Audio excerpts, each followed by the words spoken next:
That was Hungarian minor, the strange, eerie, spooky, hauntingly beautiful scale that we are going to revisit for today's video. Because I'd like to think I've matured since last time, musically. I notice you call movies pictures. I do that. Hi, I'm Philip and I make videos about music. I'm inside today because it's hard to predict the weather in October where I live. And also because my family's not home. Anyway, today we're going to talk more about Hungarian minor and we're going to approach this in two ways. Chords, and intervals. Let's start with chords. This is D Hungarian minor.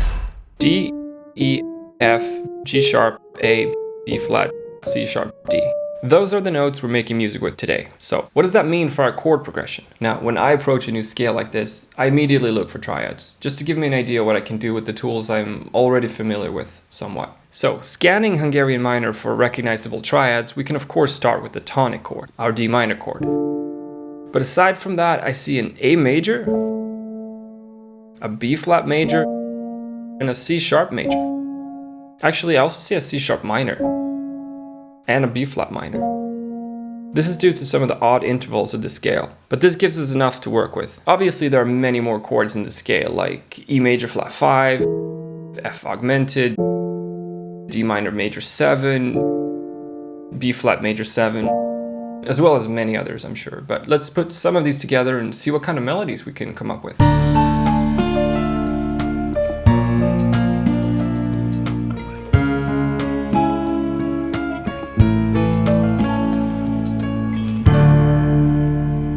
Now there are some odd interval jumps in here compared to what most of us are used to, so let's take a closer look. The most challenging thing about this scale, for me, by far, are the G sharp, A and B flat together, 3 half steps in a row. We also have a big gap between our F and G sharp, but this is also what gives Hungarian minor its flavor and eerie characteristics. Now when I think of odd scales, I immediately think of metal.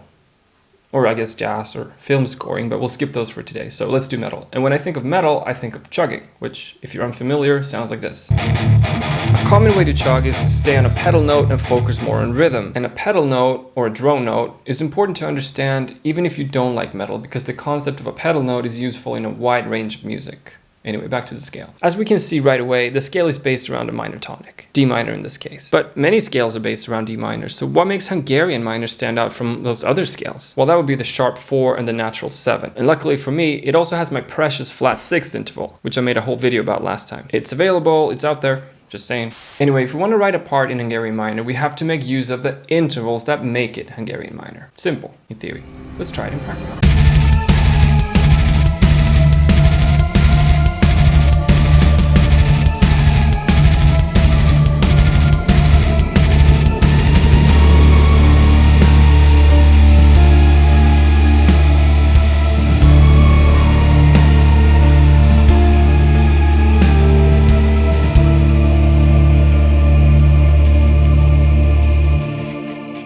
I like the strange, creepy vibe of that.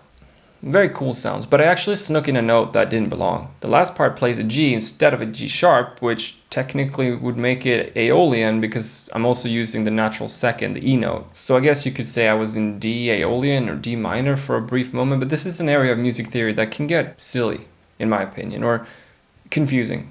So, borrowing from other modes is called modal interchange, or modal mixing, and many other things. And I think there might be rules around the language of this stuff, but I've never understood them. I don't like rules. They tend to feel arbitrary and contextual once you get their function, which they are, by design. Simplifications. Anyway, I don't only think of modal interchange as borrowing chords, but also as mixing modes in the same melody. So, for example, let's say I play over a D minor chord, and my melody uses notes from Hungarian minor, but at the end I sneak in a Phrygian second or something like that, or a Dorian sixth, or whatever it might be. I do stuff like that all the time, mix modes in my melodies, I mean. Or to take another example, let's go back to the Hungarian minor scale for a moment. Let's say I'm playing over the B flat major chord, and my melody plays this E note right here. That's the sharp 4 in B flat, and since it's a major chord, that would make it Lydian. Am I suddenly in B flat Lydian, or still in D Hungarian minor, or something else somehow? Like I'm in D minor but using a B flat Lydian sound for my chord change? I never know. Please explain this to me if you have the answer. Like I said, it's never felt relevant to me, the conventional language rules around these things, as the important thing should always be the music. how it sounds and feels. And mixing modes like this in this way is a great way to come up with cool chord progressions and interesting melodies, in my opinion. Let's say I have a song in D minor, but I want a particularly intense or eerie section. Then I might use intervals from Hungarian minor for my melody over that section. But the next time I return to my D minor chord, I'm back in natural minor, or Dorian even, or Phrygian, or whatever. But the point is that I can deliberately choose because I know the sounds of the different scales and where they fit in. An easy way to think about this stuff is maybe like spices in a recipe. Certain dishes require certain spices, but not too much, just the right balance to not overpower the dish in any direction. If the song is our dish, then the scales are our spices. Use them tastefully. Okay, maybe not the best metaphor, but you get the gist. I was thinking, as a final test, why don't we apply everything we learned today and put it together as one piece, or one dish, if you will, and serve it up as a final testament to this amazingly mysterious and fun scale. Let's do that. And as always, thank you so much for watching wherever you are in the world, and have a great, amazing, wonderful day. Bye-bye.